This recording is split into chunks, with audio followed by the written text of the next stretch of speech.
प्यारे भाइयों और बहनों, नमस्कार। अभी कुछ दिन पहले ही केंद्र सरकार की एक रिपोर्ट आई थी जिसमें वेटलैंड्स को लेकर चिंता जाहिर की गई है। इस रिपोर्ट के मुताबिक पिछले दशक में जम्मू कश्मीर में 120 हेक्टेयर वेटलैंड्स में कमी आई है। जम्मू कश्मीर की प्राकृतिक विरासत के लिए यह चिंता का विषय है। प्रशासन ने इकोलॉजिकल कंजर्वेशन के लिए एक इंटीग्रेटेड एक्शन प्लान बनाया है और इस अमूल्य विरासत को सहेजने के लिए तकरीबन 47 करोड़ रुपए खर्च किए जा रहे हैं। लेकिन इस अभियान में प्रत्येक व्यक्ति का सहयोग भी आवश्यक है। मैं सभी नागरिकों से अनुरोध करना चाहता हूं कि वेटलैंड्स पर अगर कहीं इंक्रोचमेंट हो रहा है तो उसकी जानकारी अपने जिले के हेल्पलाइन नंबर पर अवश्य दें ताकि नई पीढ़ी के भविष्य को सुरक्षित बनाया जा सके। अवाम की भागीदारी से पिछले महीने खुसलसर लेक के इंक्रोचमेंट को साफ किया गया था और 30 साल बाद ट्रेडिशनल नेविगेशन रूट को क्लियर करके गिलीकदल तथा जैदबल तक शिकारा क्रूज के आवागमन की व्यवस्था सुनिश्चित की जा सकी है। जम्मू कश्मीर में टूरिज्म सेक्टर आज शीर्ष पर है। मुझे भरोसा है कि आने वाले वर्षों में पर्यटकों की संख्या में भारी इजाफा होगा। इसके लिए जरूरी है कि सभी नागरिक सकारात्मक रवैया अपनाएं और पर्यावरण के हितों को सर्वोपरि समझें। एक समृद्ध राष्ट्र तथा सुरक्षित भविष्य के सपने में आम लोगों की भागीदारी को लेकर महर्षि अरविंद ने कहा था, यह राष्ट्र, यह हमारी मातृभूमि कोई मिट्टी का टुकड़ा नहीं है, बोलचाल का तरीका नहीं है और न ही दिमाग का ख्याली पुलाव है। यह एक बलवान शक्ति है जो उन लाखों इकाइयों की शक्ति से मिलकर बनी है जिससे देश बनता है। मैं समझता हूं महर्षि अरविंद का आह्वान मानवता को एक सूत्र में पिरोकर जागृत समाज के निर्माण का आमंत्रण है। हर एक व्यक्ति प्रकृति का ही विस्तार है, इसलिए प्रकृति एवं मनुष्य के बीच अनंत संबंध है, निरंतरता भी है। बडगाम की जमशीदा बानो ने अपनी मेहनत और लगन से महिला सशक्तिकरण की एक नई मिसाल कायम की है। जम्मू कश्मीर हैंडलूम तथा हैंडीक्राफ्ट डिपार्टमेंट की मदद से जमशीदा ने सोजनी क्राफ्ट सेंटर शुरू किया है। एक गरीब परिवार में जन्मी जमशीदा ने जीवन के संघर्ष को बहुत नजदीक से देखा है, इसलिए इस सेंटर का इस्तेमाल वो अन्य जरूरतमंद बच्चियों की ट्रेनिंग के लिए भी कर रही हैं।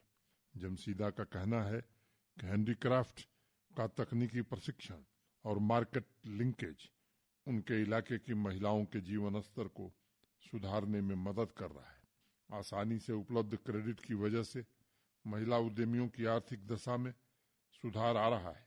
प्रशासन महिलाओं को शैक्षिक, सामाजिक एवं आर्थिक रूप से अधिकार संपन्न बनाने के लिए पूरी तरह से दृढ़ संकल्पित है।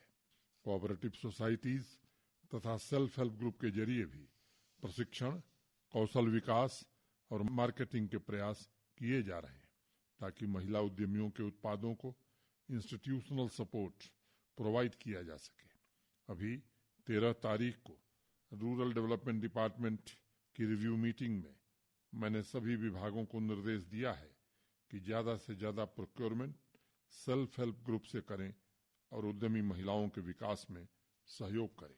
समाज सेवा सामाजिक विकास की आत्मा है, उसका बुनियादी आधार है।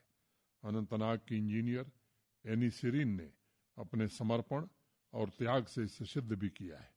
ठंड के दिनों में एनी तथा उनकी टीम दिन रात मेहनत करके ट्रांसफार्मर रिपेयरिंग सुनिश्चित करती हैं ताकि लोगों को किसी प्रकार की असुविधा न हो।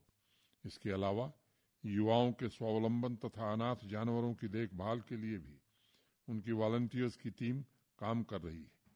हमारे देश में निस्वार्थ सेवा की गौरवशाली परंपरा रही है। इस तरह के रचनात्मक कार्यों का उद्देश्य आवाम की सहायता एवं तरक्की सुनिश्चित करता है। एनी ने अपने कार्यों के दौरान अनेक संघर्षों का सामना किया है। कठिनाइयां भी आई हैं, लेकिन स्वैच्छिक प्रयासों के प्रति उनकी आस्था तथा एनिमल केयर के प्रति उनका समर्पण अब एक संगठित शक्ति बनकर उभर रहा है। प्रशासन का यह निरंतर प्रयास है कि हमारे नौजवान समाज कल्याण के कार्यक्रमों के पूरक के रूप में काम करें एवं आपसी समन्वय के साथ आजादी के अमृत कालखंड में ऐसे समाज का निर्माण करें जिसकी कल्पना देश के नीति निर्माताओं ने की थी। एनी तथा उनकी टीम को प्रशासन का लगातार सहयोग मिलता रहे, यह सुनिश्चित किया जाएगा। हम अक्सर समाज में बदलाव की चर्चा करते हैं और चाहते हैं कि हर एक व्यक्ति और अधिक संवेदनशील और करुणामय हो। दरअसल पूरी चर्चा व्यक्ति के बदलाव की होनी चाहिए। अगर हम समाज को ढूंढने जाएंगे तो समाज नहीं बल्कि व्यक्तियों से मुलाकात होगी। एक एक व्यक्ति मिलकर ही समाज बनाता है। इसलिए समाज में परिवर्तन के लिए, संवेदनशीलता जागृत करने के लिए प्रत्येक व्यक्ति में परिवर्तन आवश्यक है। पुराने जमाने में लोग कहते थे कि एक अच्छा परोपकारी और संवेदनशील व्यक्ति स्वर्ग जाता है। दरअसल इसका अर्थ जो मैं समझता हूं कि परोपकारी एवं संवेदनशील व्यक्ति जहां जाएगा वहीं स्वर्ग बन जाएगा। लोकल प्रोडक्ट्स को ग्लोबल मार्केट प्रदान करने की दिशा में राजौरी डिस्ट्रिक्ट एडमिनिस्ट्रेशन ने प्रशंसनीय कदम उठाया है। वोकल फॉर लोकल अभियान के अंतर्गत लगभग 1 सदी पुराने चिकरी वुडक्राफ्ट को ई-कॉमर्स प्लेटफॉर्म पर लॉन्च कर दिया गया है। चिकरी वुडक्राफ्ट की देश तथा विदेश में भी काफी अधिक मांग है। अब अमेजन ई-कॉमर्स प्लेटफॉर्म के जरिए स्थानीय हस्तशिल्प कलाकारों को लाभ मिलेगा और वह सीमित संसाधनों का विस्तार भी कर सकेंगे। जम्मू कश्मीर के हस्तशिल्प के वैभव को बेहतर बाजार और अच्छी कीमत सुनिश्चित करने के लिए प्रशासनिक स्तर पर प्रयास किए जा रहे हैं। स्थानीय बाजार की व्यवस्था और ट्रेनिंग के लिए रूरल हाट की स्थापना के साथ साथ सभी कलाकारों का भी पंजीकरण किया जा रहा है। एक कंप्लीट डेटाबेस के माध्यम से मानव संसाधन विकास, क्वालिटी, रिसर्च एंड डेवलपमेंट तथा कलाकारों के लाभ की योजनाओं को सुगमता से उन तक पहुंचाने में जरूर मदद मिलेगी। वन डिस्ट्रिक्ट वन प्रोडक्ट अभियान में भी सभी जिलों को निर्देश दिया गया है कि लोकल प्रोडक्ट्स के ग्लोबल मार्केट की व्यवस्था बनाई जाए और ई-कॉमर्स प्लेटफॉर्म के द्वारा हस्तशिल्प के आर्थिक क्षेत्र को मजबूत बनाया जाए। हिंदी में पुरुषार्थ 2 शब्दों पुरुष और अर्थ से मिलकर बना है, यानी जीवन में कर्म का प्रयास और ऐसा कर्म जो दृढ़ निश्चय के साथ लक्ष्य की प्राप्ति का प्रयास करे। हमारे प्राचीन ग्रंथों में लिखा है कि बिना पुरुषार्थ के कभी कुछ नहीं होता और बिना जीवन ऊर्जा जागृत किए कुछ नहीं मिलता। उधमपुर जिले के हरिकिशन और मेढर के सादीकली उसी पुरुषार्थ के प्रतीक हैं जो व्यक्तिगत विकास के साथ साथ समाज की तरक्की में भी अपना योगदान देते हैं। उधमपुर में सामान्य तौर पर सभी किसान स्मॉल तथा मार्जिनल फार्मर की श्रेणी में आते हैं। हरकिशन जी के पास भी जमीन का एक छोटा सा टुकड़ा था जिससे कृषि आमदनी न के बराबर थी। हरकिशन जी ने एडिशनल इनकम के लिए बी कीपिंग शुरू की और आज उनकी सालाना आमदनी 18 लाख रुपए से ज्यादा है। यही नहीं, उन्होंने अनेक स्थानीय लोगों को रोजगार उपलब्ध कराकर उनके जीवन में पुरुषार्थ की महत्ता को स्थापित किया है और सभी परिवारों के जीवन में शहद घोलने का काम भी किया है। सादीकली मक्के की खेती से साल में मुश्किल से 15-20 हजार रुपए कमाते थे, लेकिन डाइवर्सिफिकेशन के द्वारा उन्होंने उसी जमीन में एग्जॉटिक वेजिटेबल की खेती शुरू की, जिससे एक सीजन में ही उनकी आय लगभग 70 से 80 हजार रुपए हो गई है। उन्होंने अब डेयरी फार्मिंग भी शुरू की है और खाली समय में वो आसपास के गांवों के किसानों को डाइवर्सिफिकेशन के लिए प्रोत्साहित कर रहे हैं। मुझे अत्यंत प्रसन्नता है कि ग्रामीण जम्मू कश्मीर ने प्रगति और खुशहाली की एक नई तस्वीर प्रस्तुत करने का सिलसिला शुरू किया है। प्रशासन ने कृषि और ग्रामीण विकास के लिए धन आवंटन तथा किसान भाइयों की आर्थिक मदद के लिए बजट में पर्याप्त व्यवस्था की है। प्रशासनिक नीतियों में व्यक्ति एवं समुदाय की सक्रिय भागीदारी पर बल दिया जा रहा है, क्योंकि मात्र अधिक धन खर्च करके बेहतर नतीजे नहीं हासिल किए जा सकते। नीतियां और कार्यक्रम इसी प्रकार बनाए जा रहे हैं जो ग्रामीण तथा शहरी आबादी के बीच की खाई को कम करें और क्षेत्रीय असंतुलन दूर करने में मददगार हों। मैं सभी श्रोताओं से भी अनुरोध करूंगा कि प्रशासन के कार्यक्रमों के जरिए जम्मू कश्मीर की सतत एवं बहुमुखी प्रगति में सक्रिय रूप से भागीदार बने। सस्टेनेबल टूरिज्म की दिशा में अब प्रशासन के अलावा आम लोगों की भागीदारी भी बढ़ रही है। एडवेंचर मोटर स्पोर्ट्स संस्था कश्मीर ऑफ रोड चला रहे अली साजिद तथा फराह जैदी टूरिज्म तथा फॉरेस्ट डिपार्टमेंट के साथ नॉर्थ कश्मीर में बॉर्डर टूरिज्म को प्रमोट कर रहे हैं। कश्मीर घाटी के कई इलाके अभी भी अनएक्सप्लोर्ड हैं और अली साजिद तथा फराह उन जगहों को इको टूरिज्म के रूप में प्रमोट कर रहे हैं, जिससे आने वाले समय में होम स्टे से जुड़े सेल्फ हेल्प ग्रुप्स तथा इंडिविजुअल एंटरप्रेन्योर्स को बिजनेस के अच्छे अवसर मिलेंगे। जम्मू संभाग में अनेक ऐसे ऑफबीट डेस्टिनेशंस हैं जो बेहद खूबसूरत और अनएक्सप्लोर्ड भी हैं।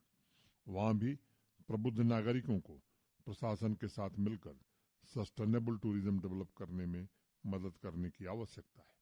विकास एक सर्वांग घटना है जिसका असर आसपास के अस्तित्व पर पड़ता है। इसलिए मैं जन भागीदारी के माध्यम से कार्यक्रम के क्रियान्वयन पर विशेष जोर देता हूँ। सारी संस्कृति, सारी सभ्यता, सारा समाज, सारी शिक्षा एक ही बात पर बल देती है, वह है संयुक्त प्रयास। जम्मू से राधिका महाजन ने टूरिज्म सेक्टर से संबंधित एक पत्र मुझे भेजा है। राधिका का सुझाव है कि जम्मू कश्मीर में ब्लॉकचेन टेक्नोलॉजी की मदद से हॉस्पिटैलिटी तथा ट्रैवल इंडस्ट्री को ट्रांसफॉर्म किया जा सकता है। इससे पर्यटकों के लगेज की ट्रैकिंग, आइडेंटिफिकेशन, पेमेंट सिस्टम तथा कस्टमर लॉयल्टी जैसा डेटा संबंधित कार्यों को सुगमता से प्राप्त किया जा सकेगा और हम पूर्ण रूपेण पेपरलेस तरीके से काम कर सकेंगे। राधिका, आपके सुझावों के लिए बहुत बहुत धन्यवाद। पिछले वर्ष दिसंबर में ही केंद्र सरकार ने ब्लॉकचेन टेक्नोलॉजी पर एक नेशनल स्ट्रेटजी तैयार की थी और देश का पहला स्वदेशी सर्वर रुद्रा लॉन्च भी किया था। जम्मू कश्मीर में भी विश्वसनीय डिजिटल प्लेटफॉर्म तैयार करने के लिए काम शुरू किया गया था। रिसर्च, इनोवेशन, ट्रांसपेरेंट एप्लीकेशन के माध्यम से सुरक्षित इनोवेशन को बढ़ावा मिलेगा। राधिका, टूरिज्म इंडस्ट्री में ब्लॉकचेन प्लेटफॉर्म के विकास और उपयोग का आपका सुझाव सराहनीय है और मैं टूरिज्म तथा आईटी डिपार्टमेंट को इस पर एक साथ काम करने का निर्देश अवश्य दूंगा। डोडा से आमिर हुसैन ने लाडली बेटी स्कीम से संबंधित एक सुझाव भेजा है। आमिर ने लिखा है कि जम्मू कश्मीर में लाडली बेटी योजना प्रभावी तरीके से काम कर रही है, लेकिन इस योजना के एंड टू एंड डिजिटल सेवा को अभी तक सिर्फ 8 जिलों तक ही सीमित रखा गया है। आमिर ने लिखा है कि यह डिजिटल सेवा सभी 20 जिलों में शुरू की जाए ताकि अन्य लोगों को भी सहूलियत मिल सके। आमिर, आपके पत्र के लिए बहुत बहुत धन्यवाद। पिछले महीने ही लाडली बेटी के end to end digitized service की शुरुआत अनंतनाग, बडगांव, पुलवामा, श्रीनगर, जम्मू, कठुआ, किश्तवाड़ तथा सांबा में हुई थी। इसके पीछे एक वजह यह भी थी कि बहुत से छूट गए लाभार्थियों के पत्र इन जिलों से प्राप्त हो रहे थे। सभी एप्लीकेशंस को 45 दिन के भीतर उचित कार्रवाई का निर्देश दिया गया है। जम्मू कश्मीर प्रशासन समाज कल्याण विभाग की योजनाओं का 100% सैचुरेशन करने के लिए प्रतिबद्ध है और सभी सेवाएं डिजिटली प्रोवाइड की जाएं, इसके भी प्रयास किए जा रहे हैं। आदरणीय प्रधानमंत्री जी के नेतृत्व में पिछले 3 सालों में लाडली बेटी स्कीम का विस्तार किया गया है। अभी तक 1 लाख से ज्यादा लाभार्थियों को 150 करोड़ रुपए सीधे उनके खाते में ट्रांसफर किया जा चुका है। जन अभियान और ब्लॉक दिवस के माध्यम से पेंशन स्कीम से छूट गए लाभार्थियों को कवर किया जा रहा है। 2014 की तुलना में पेंशन लाभार्थियों की संख्या दुगनी से ज्यादा हो गई है। जम्मू कश्मीर में सामाजिक असमानताएं दूर हों, इसके लिए हमारा प्रशासन पूरी तरह प्रतिबद्ध है। अगले चरण में जम्मू कश्मीर के अन्य जिले में भी डिजिटल सर्विसेज का विस्तार हो, इसके लिए उचित व्यवस्था की जाएगी। श्रीनगर से साइमा मुश्ताक ने जम्मू कश्मीर के हैंडीक्राफ्ट को प्रमोट करने के संबंध में एक पत्र मुझे भेजा है। साइमा ने लिखा है कि सॉल, कारपेट, पेपर मासी, चेन स्टिच तथा वुड कार्विंग जैसे हस्तशिल्प की विरासत से नई पीढ़ी दूर जा रही है। पारंपरिक हस्तशिल्प कलाकारों के परिवार में नई पीढ़ी पुश्तैनी कला को छोड़कर दूसरे व्यवसाय अपना रही है। साइमा ने सुझाव दिया है कि प्रशासन को सभी हस्तशिल्प कलाकार फैमिलीज के साथ मिलकर जम्मू कश्मीर एवं देश के कोने कोने में एग्जीबिशन आयोजित करना चाहिए। एग्जीबिशन द्वारा नई पीढ़ी को पर्याप्त एक्सपोजर मिलेगा और वह जम्मू कश्मीर के शिल्प परंपरा को न सिर्फ पुनर्जीवित बल्कि विकसित करने के लिए प्रेरित हो सकेंगे। साइमा, आपके पत्र के लिए बहुत बहुत शुक्रिया। हस्तशिल्प को मैं जम्मू कश्मीर की संस्कृति का अभिन्न अंग तथा आर्थिक व्यवस्था का मजबूत आधार स्तंभ मानता हूँ। नई पीढ़ी को इस परंपरा से जोड़ने के लिए 2 साल पहले कारखानदारी स्कीम शुरू की गई थी और जो ट्रेनी हैं उनके लिए समुचित आर्थिक मदद की भी व्यवस्था की गई है। पिछले वर्ष 26 कारखानदार यूनिट स्थापित किए गए हैं ताकि पूरे मनोयोग से व्यक्तिगत रुचि लेकर नौजवान बच्चे तथा बच्चियां इस क्षेत्र से जुड़ सके। खादी एवं ग्रामोद्योग विभाग की मदद से भी हैंडीक्राफ्ट क्लस्टर्स स्थापित किए जा रहे हैं जो डिजाइन, मार्केटिंग और स्किल के अपग्रेडेशन के लिए सुचारू रूप से काम भी कर रहे हैं।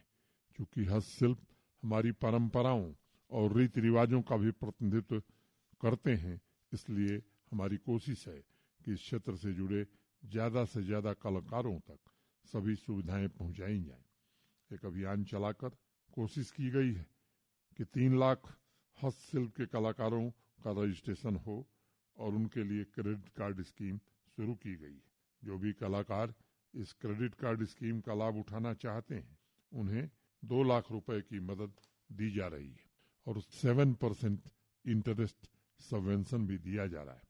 2 साल पहले जम्मू कश्मीर प्रशासन ने हैंडीक्राफ्ट के कोऑपरेटिव तथा सेल्फ हेल्प ग्रुप के लिए भी एक नई स्कीम शुरू की है और मुझे श्रोताओं से ये साझा करते हुए प्रसन्नता है कि अभी तक 2700 कोऑपरेटिव तथा सेल्फ हेल्प ग्रुप का रजिस्ट्रेशन हो चुका है।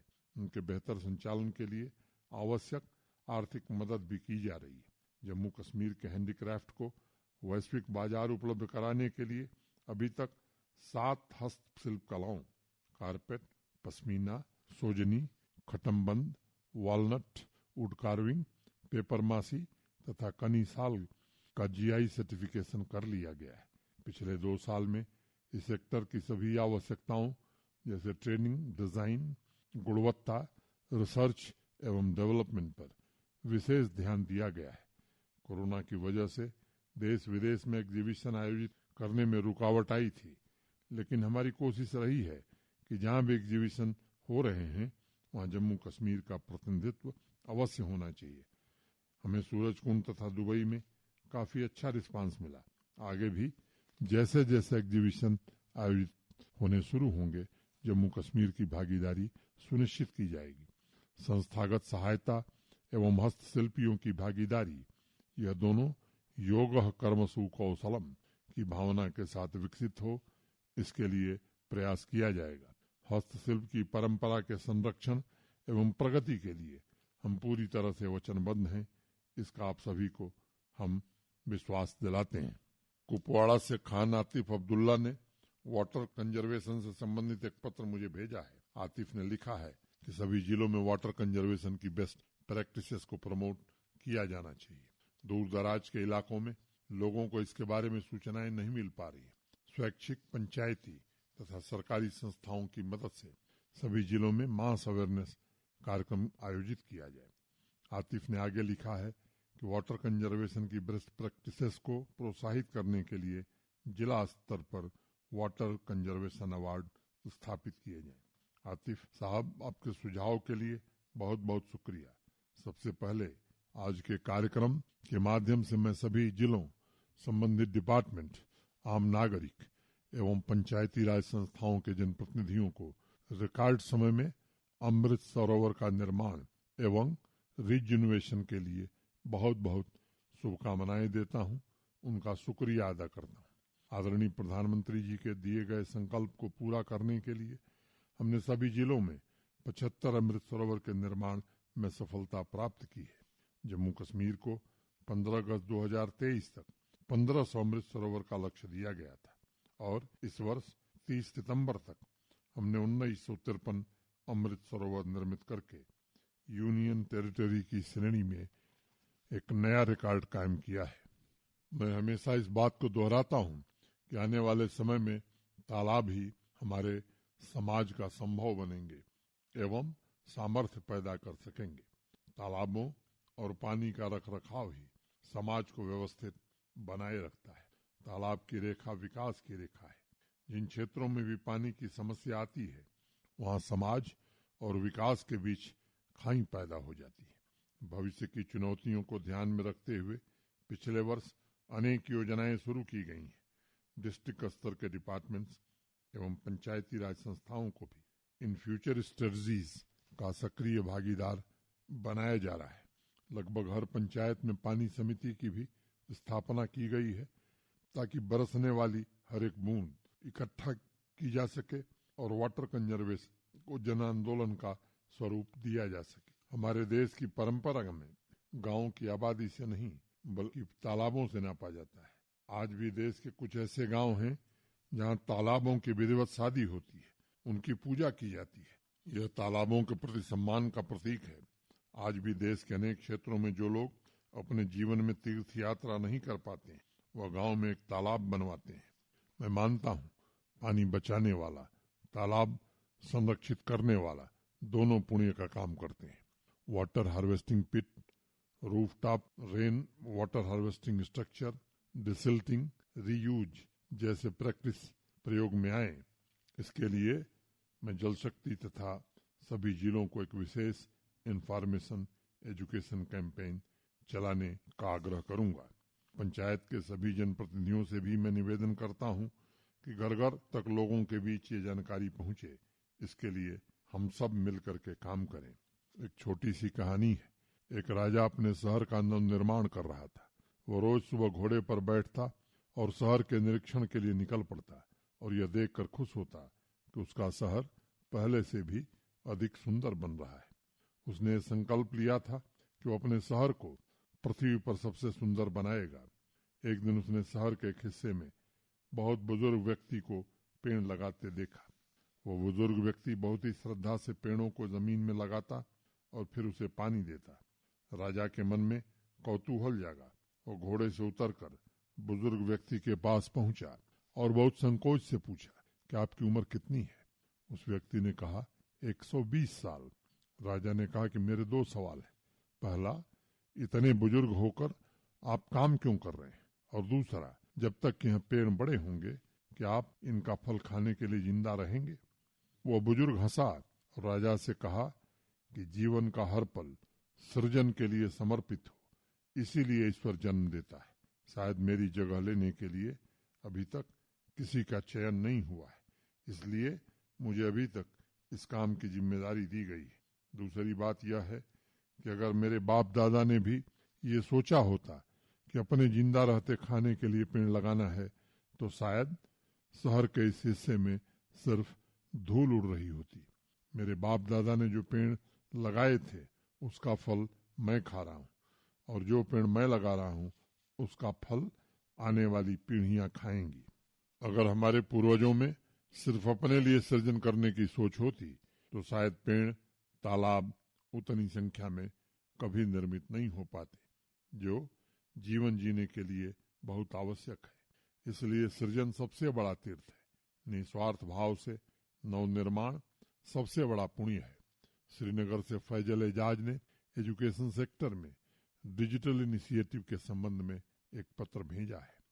उन्होंने लिखा है कि प्रशासन द्वारा पिछले 2 वर्षों में डिजिटल एजुकेशन के क्षेत्र में अनेकों इनोवेटिव स्टेप्स लिए गए हैं, लेकिन जमीन पर अधिकांश स्टूडेंट्स और उनके परिवार वालों को इन महत्वपूर्ण कार्यक्रमों की जानकारी नहीं है। फैजल का सुझाव है कि हर एक जोन में शिक्षा विभाग ब्लॉक दिवस या जन अभियान के माध्यम से सभी कार्यक्रमों की जानकारी एक बुकलेट में संग्रहित करके लोगों तक पहुंचाए। फैजल, आपके पत्र के लिए बहुत बहुत शुक्रिया। पिछले 2 वर्षों में स्कूल एजुकेशन डिपार्टमेंट ने अनेक ऐसे मॉड्यूल विकसित किए हैं जो कोर्स की पढ़ाई के साथ ज्ञान, विचारों एवं कल्पना शक्ति को भी प्रोत्साहित करें। होम क्लास के लिए एक यूट्यूब चैनल शुरू किया गया है। दीक्षा, पाठशाला, स्वयं, विद्यादान तथा स्वयं प्रभा अनेक वेब प्लेटफॉर्म्स पर मौजूद कंटेंट को इकट्ठे एक जगह प्रोवाइड करने के लिए सरल एंड्रॉयड ऐप भी लॉन्च किया गया है। इसके अलावा जम्मू कश्मीर एजुकेशन हब के नाम से एक वेब बेस्ड सिस्टम भी डेवलप किया गया है जो टीचर्स द्वारा तैयार किए गए एजुकेशनल मटेरियल को स्टूडेंट्स तक पहुंचा रहा है। सभी स्कूलों में इंफ्रास्ट्रक्चर तथा टीचर्स की परफॉर्मेंस मॉनिटर करने के लिए आधारशिला वेब पोर्टल भी विकसित किया गया है। इन सभी कार्यक्रमों का उद्देश्य स्टूडेंट्स को एकेडमिक कंटेंट तथा अन्य जरूरी सुविधाएं उपलब्ध कराना है। मैं समझता हूं कई बार कार्यक्रमों की जानकारी किसी वजह से लोगों तक नहीं पहुंच पाती है। यह स्कूल एजुकेशन डिपार्टमेंट का एक महत्वपूर्ण उत्तरदायित्व है और इन कार्यक्रमों के प्रचार प्रसार के लिए जरूरी निर्देश अवश्य दिए जाएंगे। जम्मू से प्रतिभा शर्मा ने उभरती खेल प्रतिभाओं के संबंध में एक पत्र भेजा है। प्रतिभा ने लिखा है कि जम्मू कश्मीर के विश्व प्रसिद्ध सीनियर खिलाड़ियों का एजुकेशनल इंस्टीट्यूशंस तथा स्पोर्ट्स एकेडमी में नौजवान खेल प्रतिभाओं से सीधे संवाद का एक मैकेनिज्म तैयार किया जाना चाहिए। इससे बच्चे सीनियर खिलाड़ियों के अनुभव से अपने भविष्य की राह तैयार कर सकेंगे और उनके मन में अगर किसी प्रकार की जिज्ञासा है तो वह भी शांत हो सकती है। प्रतिभा ने लिखा है कि बहुत से फेमस खिलाड़ी स्वेच्छा से आज भी कुछ संस्थानों में जाते हैं, लेकिन प्रशासन के सहयोग से इस व्यवस्था को पूरे जम्मू कश्मीर में लागू किया जा सकता है। प्रतिभा, आपके पत्र के लिए बहुत बहुत धन्यवाद। जम्मू कश्मीर में स्पोर्ट्स को एजुकेशनल इंस्टीट्यूशंस, स्पोर्ट्स एकेडमीज से लेकर पंचायतों तक पहुंचाने का प्रयास किया जाएगा। आज मैं ये बात जिम्मेदारी से कह सकता हूं कि खेलों से नौजवान प्रतिभाओं को जोड़ने का जिस प्रकार का अभियान जम्मू कश्मीर यूनियन टेरिटरी में चल रहा है और जिस उत्साह से इसमें युवा वर्ग भाग ले रहा है वह काफी प्रशंसनीय है। आपके सुझाव पर मेरे ऑफिस ने स्पोर्ट्स काउंसिल के अधिकारियों से इस संबंध में बात की है। हमने निर्णय लिया है कि यूरोपियन कंट्रीज की तरह जम्मू तथा कश्मीर के दोनों डिवीजन में 25-25 प्रसिद्ध खिलाड़ियों का पैनल बनाया जाएगा। इस पैनल के आधार पर स्कूल एजुकेशन डिपार्टमेंट मिलकर बच्चों से संवाद का एक कैलेंडर भी तैयार करेंगे। मुझे पूरी उम्मीद है कि प्रतिभा के सुझाव का जमीनी स्तर पर क्रियान्वयन भावी पीढ़ी को बेहतर प्रदर्शन के लिए प्रेरित करेगा। प्यारे भाइयों और बहनों, किसी भी क्षेत्र का प्राकृतिक और सांस्कृतिक वैभव तभी नए शिखर को छूता है जब लोग भेदभाव मिटाकर एक मन एक प्राण से अपने संकल्पों को सत्य बनाने में जुट जाते हैं। प्रशासन का समर्पित प्रयास है कि जम्मू कश्मीर के सभी क्षेत्रों में समानता स्थापित हो और प्रत्येक नागरिक के आकांक्षाओं की पूर्ति हो। मैं आप सभी को दीपावली की अग्रिम शुभकामनाएं देता हूँ। महात्मा बुद्ध कहते थे, अप दीपो भव, अपने दिए स्वयं बनो। दीपावली का त्योहार घर बार में समृद्धि एवं अंतरात्मा में प्रकाश का उत्सव है। प्रत्येक व्यक्ति क्षमतावान है, उसे अपना दिया स्वयं बनकर उस क्षमता को पहचानना होगा। स्वयं का दिया ही बाहर और अंतस के अंधकार को दूर कर सकता है। इस दीपावली में हर एक व्यक्ति आपसी प्रेम और भाईचारे की ज्योति जलाए और एकता के साथ नए सवेरे का निर्माण करे, मेरी ऐसी आप सबसे प्रार्थना है। नमस्कार, जय हिंद।